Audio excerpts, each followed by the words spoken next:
presidente Andrés Manuel López Obrador, con mucho respeto, pero no la chinguen.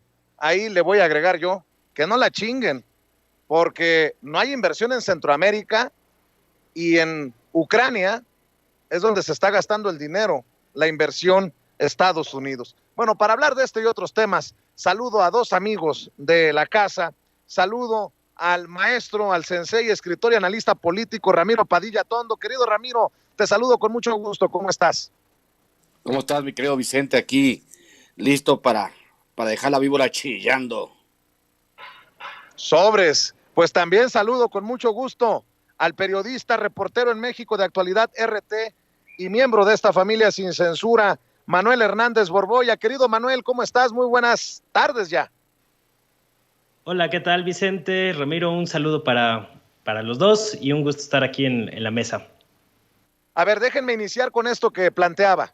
El presidente Andrés Manuel López Obrador es un hombre de mucho tesón, muy aferrado a sus convicciones. Y me queda claro que no importa si Trump se fue, si llegó Biden, si se reelige Biden o llega Trump, insistirá en que se cumpla la promesa de invertir en Centroamérica. Y hoy, pues la declaración fue fuerte.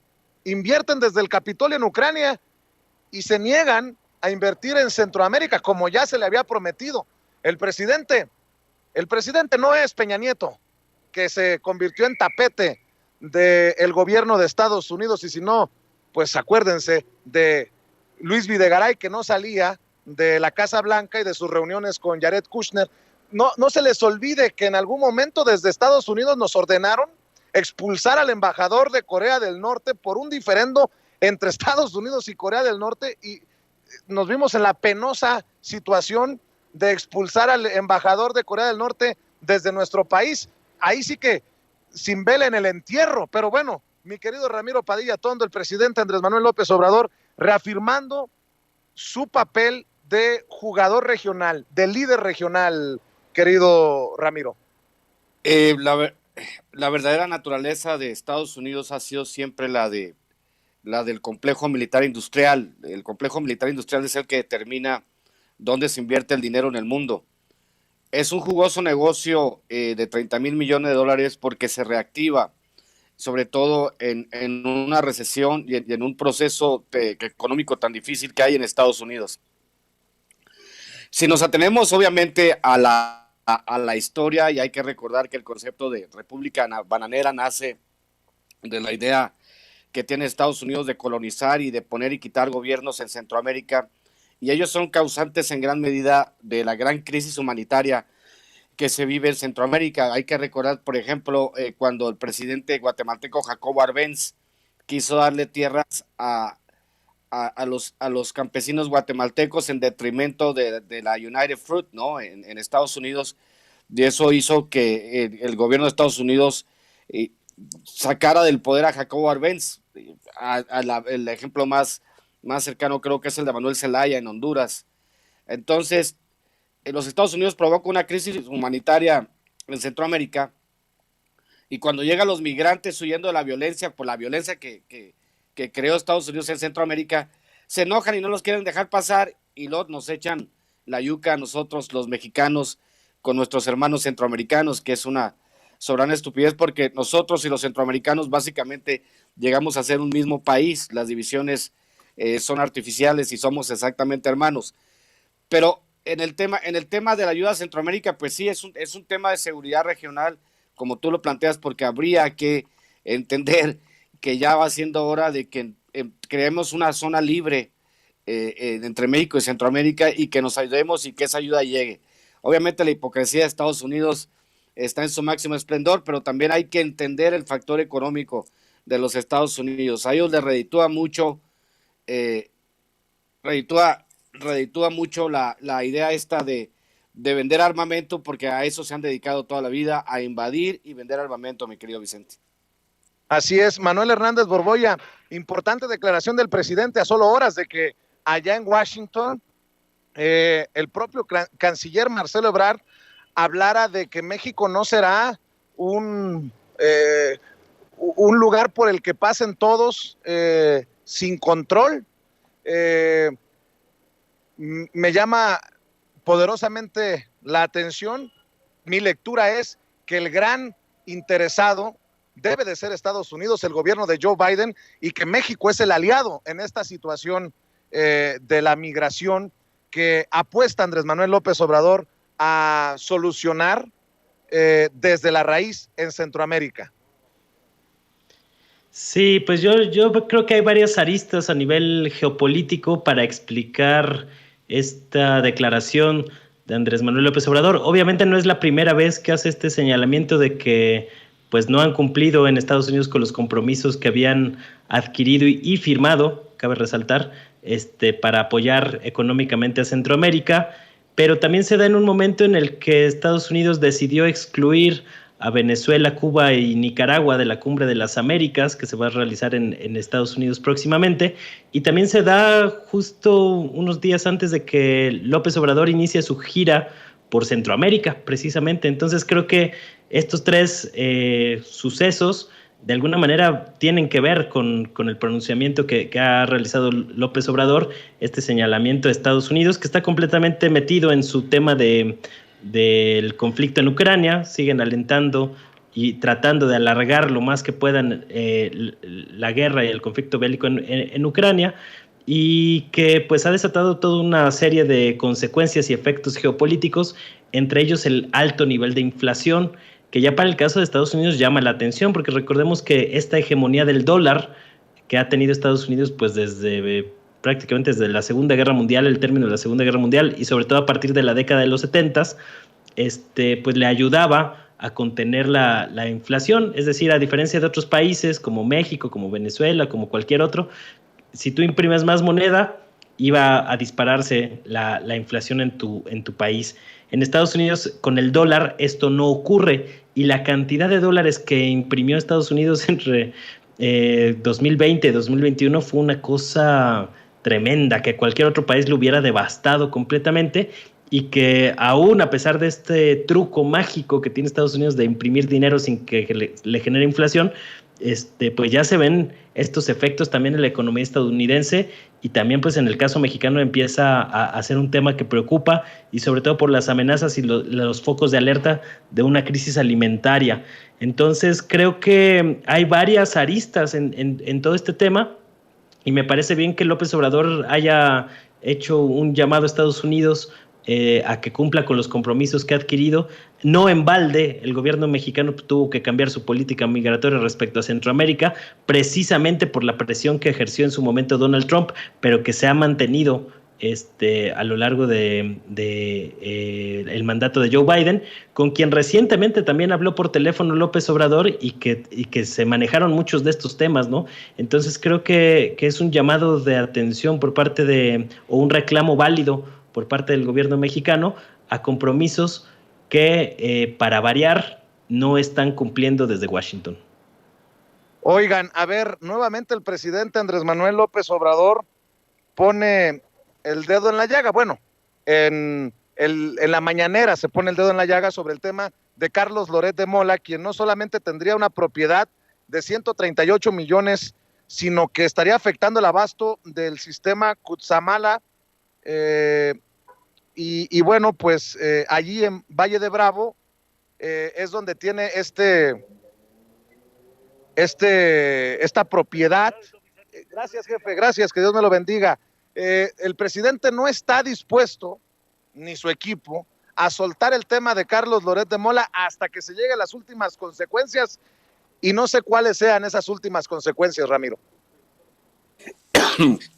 Es un tema que obviamente pues ha utilizado de bandera la oposición. Poner a Carlos Loret de Mola como periodista perseguido cuando es el lector de noticias más exitoso en la historia del mundo, no solo del país, sino del mundo, porque solo de leer noticias y hacer reportajes insulsos se ha ganado cientos de millones de pesos y no sabemos todavía el alcance.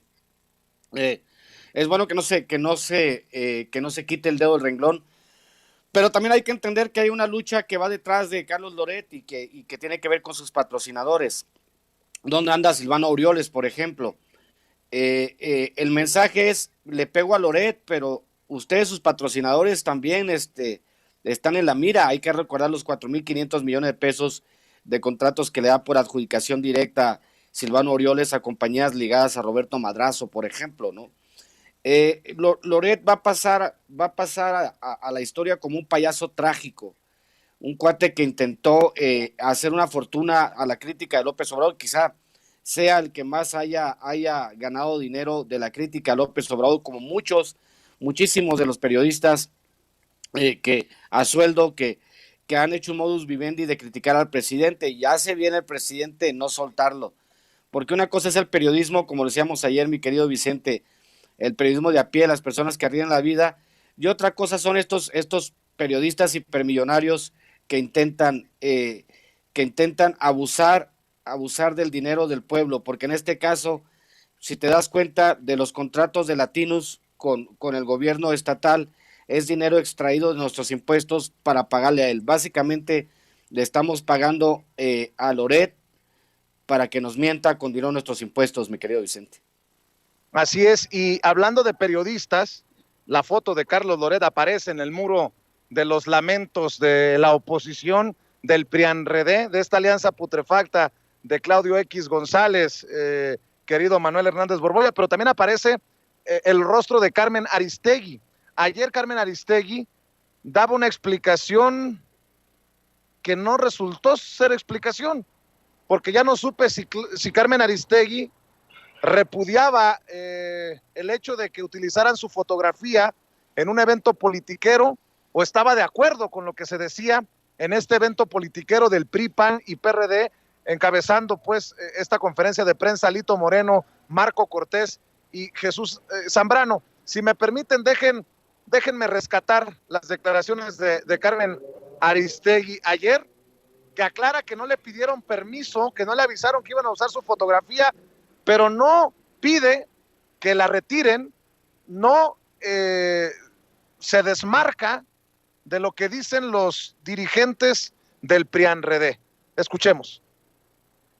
Por cierto, como comentario adicional, como comentario ad later del tema, vimos este muro con fotografías que acompañó a los dirigentes de los partidos políticos en su conferencia de prensa, y bueno, pues pusieron ahí decenas de fotografías de personas, me incluye, este muro incluye mi fotografía y la de otros periodistas y otras personas, están ahí legisladores, gente que de alguna u otra manera hemos sido pues blanco de críticas o de señalamientos o de acusaciones. Aquí ponen persecución política, es la expresión que usan, pero bueno, ponen ahí un muro de fotografías que usted está observando, si sigue la señal en aristeguinoticias.com, si nos está escuchando en la radio le cuento, bueno, están los dirigentes políticos con este muro de fotografías en donde están planteando en contra de la persecución política. Veo mi fotografía ahí, veo la fotografía de otras personas también dedicadas a periodismo y otras personas dedicadas a actividades sociales y políticas que la oposición pues está identificando como perseguidos, persecución política. Bueno, en lo que a mí corresponde, no fui notificada que estaría mi fotografía en ese muro. Lo comento para el público, para que tenga el dato de mi parte, que no hubo una consulta de las personas dirigentes de estos partidos políticos para poner mi fotografía ahí, simplemente lo comento para que usted lo registre, y entiendo que se trata de una campaña pues en donde ellos están identificando a gente con presencia pública, ya sea por los medios de comunicación, ya sea por sus actividades de diferente tipo públicas, y las colocan o nos han colocado en este muro que identifican en bloque como los que hemos sido motivo, dice ahí, de persecución política, asociada esta figura de persecución política con el gobierno actual. Entonces, bueno, pues hecho el comentario, está la campaña, está la forma en que la oposición está planteando un tema de esta naturaleza a través de estas imágenes, y acompañó este muro con estos rostros y fotografías su presentación respecto a esta iniciativa de reforma constitucional en materia político-electoral, donde plantean segunda vuelta, elecciones primarias y regulaciones a la conferencia matutina de la Presidencia de la República. Así que bueno, todo esto junto forma parte de lo que han presentado los opositores a través de la alianza Va por México el día de ayer en estos temas. Así que bueno, damos cuenta de ello y seguiremos analizando y informándole. Bueno, a ver, Manuel Hernández Borbolla, yo ya no entiendo si me dicen que Carmen Aristegui no va en el mismo saco que Carlos Loret de Mola, y entendiendo lo que está haciendo el presidente con el caso de Carlos Loret de Mola de ir hasta las últimas consecuencias, ¿por qué Carmen Aristegui parece batallar para desmarcarse, para ella misma decir yo no soy Loret o yo no estoy en el mismo saco de Loret, pero al final termina en el mismo saco de Loret porque está en este muro de los lamentos, como le hemos llamado muchos en las redes sociales, y porque dice mucho y no dice nada desde mi perspectiva, Carmen Aristegui. Sí, yo no había escuchado las declaraciones de Aristegui hasta ahorita que las estoy escuchando en este momento junto con la audiencia, y me parece que Aristegui se limita a consignar el hecho de que ella apareció en lo que yo he llamado el cartel del cártel neoliberal, que aglutina pues al PRI, PAN, PRD y a sus aliados, y que curiosamente entre estos aliados del bloque opositor, pues la derecha mexicana ha reivindicado la figura de Carmen Aristegui. Me parece pues que sí faltó por ahí un comentario o una postura de Carmen Aristegui que estuvo aludida directamente en este asunto.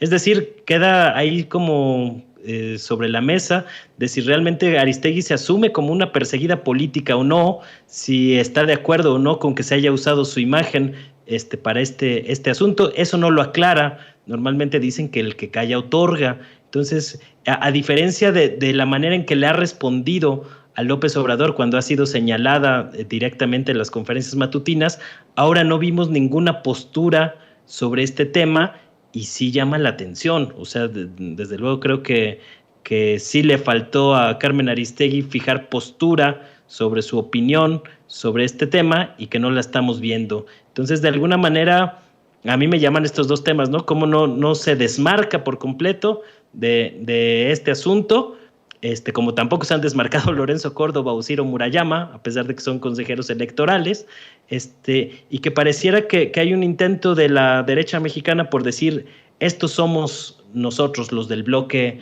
opositor, en una campaña de comunicación política un poco peculiar, que se ha prestado a muchas memes, a burlas. Había quien equiparaba estas fotografías con el juego de mesa de Adivina Quién, en el que uno bien podría preguntar si tu personaje tiene departamentos en Miami, tu personaje desfalcó al Estado, tu personaje aparece en los medios hegemónicos de comunicación, y pues no sé cuál sea la opinión o la postura de Carmen Aristegui de aparecer junto a otros no tan notables por su servicial uso de los medios privilegiados de comunicación que disponen para beneficiar a una oligarquía neoliberal. Ahí vemos a los comunicadores emblema que están junto a Loret de Mola, a Susana Uresti, Ciro Gómez Leiva, Leo Zuckerman,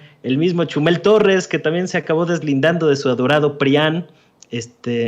Llama la atención, ¿no? Hasta Chumel se deslindó un poco del tema, cosa que no vimos con Carmen Aristegui, y me parece que pues es llamativo por este tema, ¿no? Es casi como la oposición diciendo, estos somos nosotros los del bloque opositor, se asumen como perseguidos políticos, victimizándose de una manera pues lamentable, porque a final de cuentas casi todos estos son personajes públicos o que tienen un cargo público dentro del Estado mexicano, o que por su calidad de comunicadores o de otros temas, pues tienen que de alguna manera rendir cuentas de sus actos. Entonces me parece pues muy lastimero el hecho de que esta oposición se asuma como perseguida política simplemente porque se les ha señalado o se ha criticado sus actos, sí desde la tribuna presidencial, pero también desde otros espacios. Pues no era estos dimes y diretes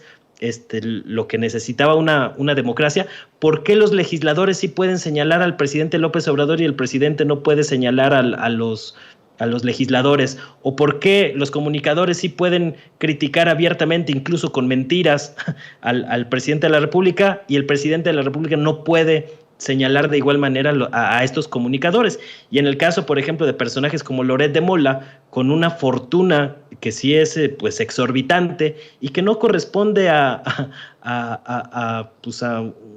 trabajo bien habido, diría yo. Es decir, ¿cómo es posible que un comunicador acumule esta cantidad de riqueza? Dice Carlos Loret que él toda su vida ha trabajado, yo también desde los 17 años, y estamos muy lejos de los ingresos multimillonarios que ha tenido este mercenario informativo de la clase política mexicana. Recordemos de dónde viene Carlos Loret. Es hijo de un exgobernador del PRI en Yucatán, es parte de la clase política, y como parte de la clase política, pues ha sido un guardián de los intereses de la oligarquía neoliberal que destruyó al país. Ese es Carlos Loret, y eso explica los ingresos multimillonarios que ha acumulado a partir del dinero que han obtenido los respectivos medios para los que ha trabajado, que han sido serviciales y cómplices de esta oligarquía neoliberal. Es decir, Carlos Loret de Mola es un personaje que forma parte de esta oligarquía neoliberal,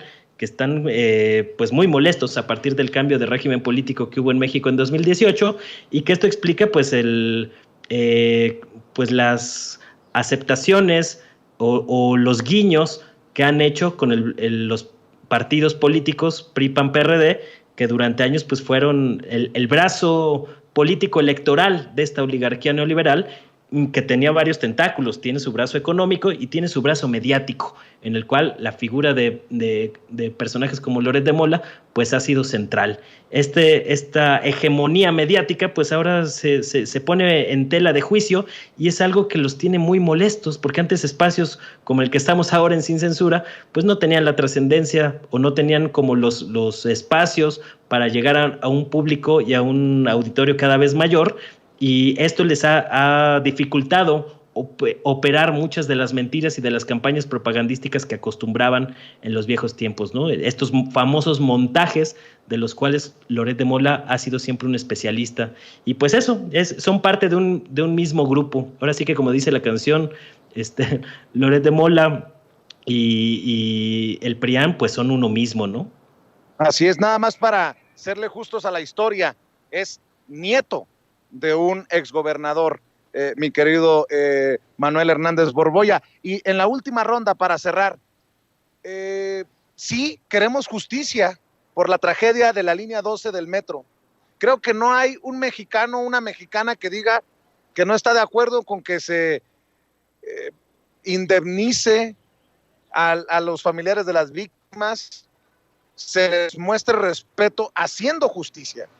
Pero ¿con qué autoridad moral los del PRIAN-RD, que se dicen perseguidos políticos, que son los traidores a la patria, que votaron en contra de la reforma eléctrica, señalan a Marcelo Ebrard y Claudia Sheinbaum en un ataque grosero, vomitivo, de intenciones político-electorales rumbo al 2024? Y no estoy defendiendo a Claudia Sheinbaum ni a Marcelo Ebrard, que el que tenga que pagar, que pague, pero me lacera, me encabrona que desde la oposición no mencionen a los personajes que ya están en situaciones, en procesos legales, que no se hable de la reparación de los daños a los familiares de las víctimas. En otras palabras, es jugar, lo mencionábamos anoche, Ramiro, a la necropolítica, la política de la muerte.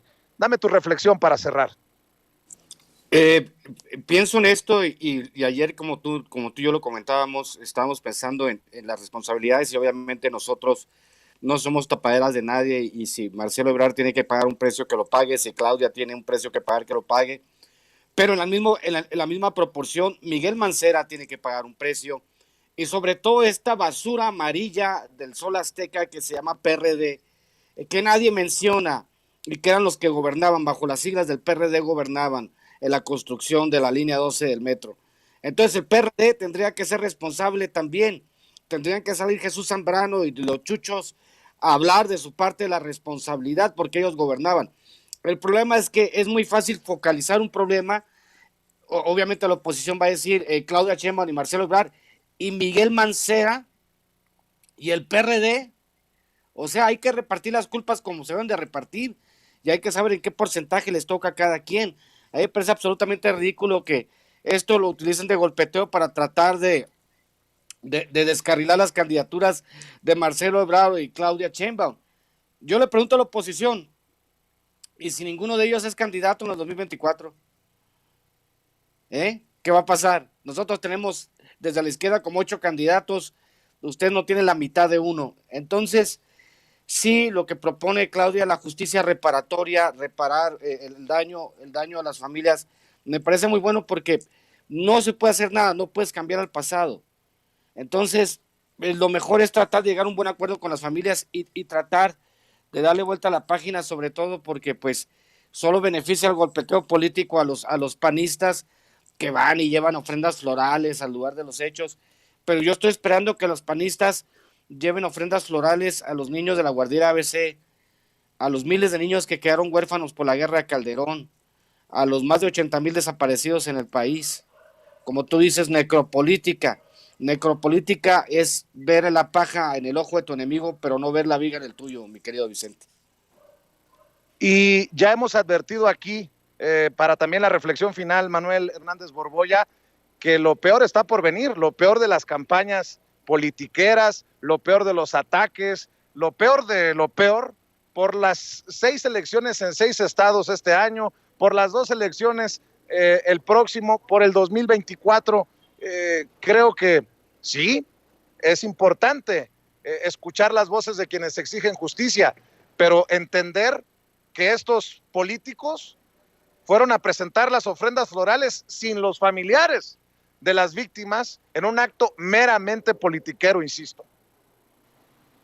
Sí, yo creo que ese es el tema que más ha resaltado en este asunto, ¿no? Cómo no ha habido un acompañamiento por parte de los familiares de las víctimas a las protestas que han utilizado con fines políticos, pues los partidos de oposición, en específicamente el PAN, que incluso increíble, pero pasa en este país, que cuando tenían los carteles sobre el número de víctimas, traían mal la cifra, ellos traían 27 muertos cuando realmente fueron 26, y que todavía uno de los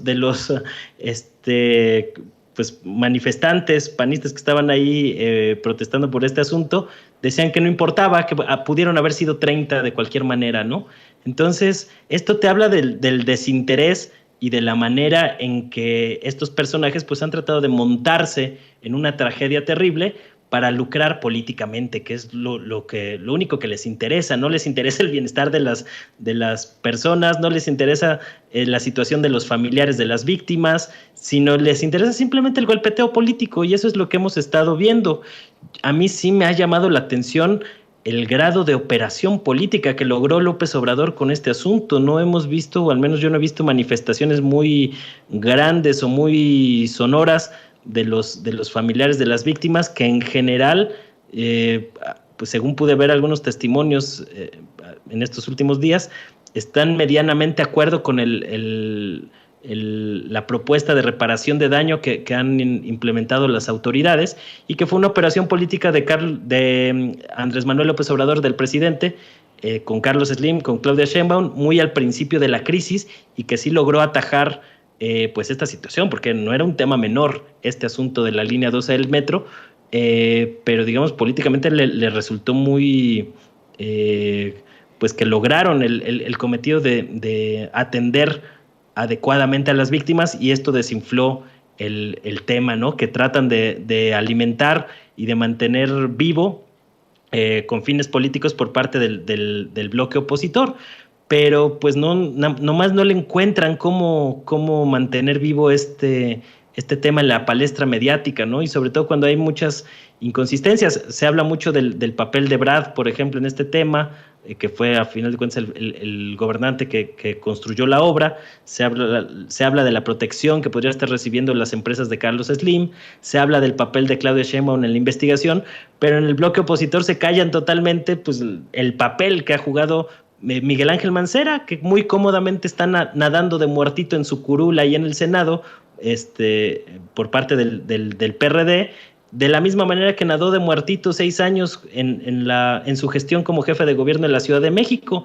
Entonces, pues ahí es cuando se nota evidentemente que no hay un interés serio por conocer exactamente lo que ocurrió con el tema de la línea 12. No hay interés de la oposición porque haya una investigación seria, sino simplemente estar señalando para lucrar políticamente con el dolor de las víctimas, algo que me parece absolutamente despreciable.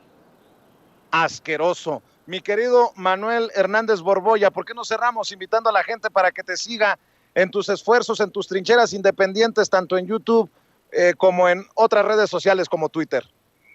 Sí, muchas gracias. Pues ahí estamos en YouTube, en el canal Manuel Hernández Borboya, así con mi nombre tal cual. Hoy vamos a analizar algo sobre la inflación y la crisis alimentaria más en la nochecita para que estén atentos a las 10 de la noche. Se suscriban, me ayudaría mucho que a la gente que les gusta el contenido que estoy haciendo se suscribieran al canal. Sobre todo ahora en estos tiempos tan inestables. Y también pues, estamos ahí en Facebook, Manuel Hernández Borboya, periodista, y en Twitter, @Manuel H. Borboya. Un gusto compartir mesa con Ramiro, contigo, Vicente, y les mando un abrazo. Qué chulada escuchar eso que acabas de decir, que las benditas redes sociales nos pueden dar la estabilidad que ya no nos dan los medios tradicionales. Mucho, mi querido Manuel, y que amor con amor se pague. Podemos no estar de acuerdo en todo, pero nadie puede cuestionar nuestra independencia. Gracias, Manuel Hernández Borboya. Ramiro Padilla Tondo, también cerremos invitando a la gente a tus redes. Mi querido Vicente, mi querido Manuel, pues obviamente le había dicho la semana pasada que lo uso como referente en mi próximo libro, Cartas a un Facho. Ya luego le haré llegar un ejemplar. La próxima semana empezamos la preventa de Cartas a un Facho. Y déjame decirte, Manuel, que la andamos regando, Manuel. Tendríamos que armar un juego de rol, que se llama Chayoteros versus Periodistas, un juego de rol para que todas las familias mexicanas tuvieran. A lo mejor nos hacemos millonarios de ahí. Deberíamos de pensarlo bien, juegos de rol de ese tipo, ¿no?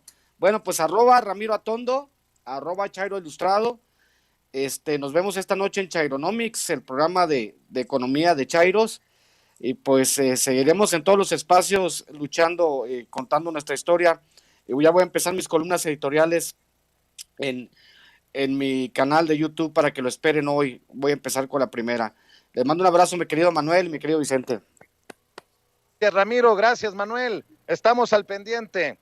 Gracias por hablar sin pelos en la lengua. Amigos, amigas, regresamos en breve.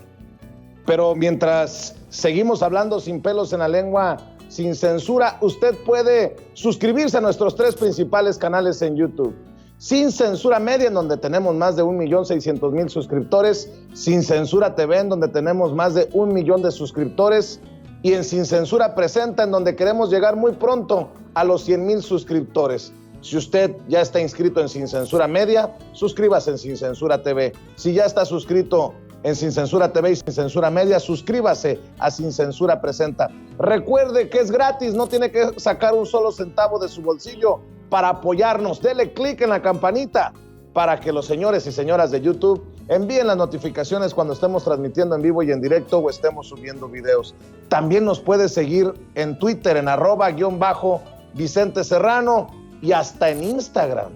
Ojo, también estamos en Instagram. Son nuestras redes sociales y con el apoyo de ustedes seguimos creciendo, porque con ustedes todo, sin ustedes nada.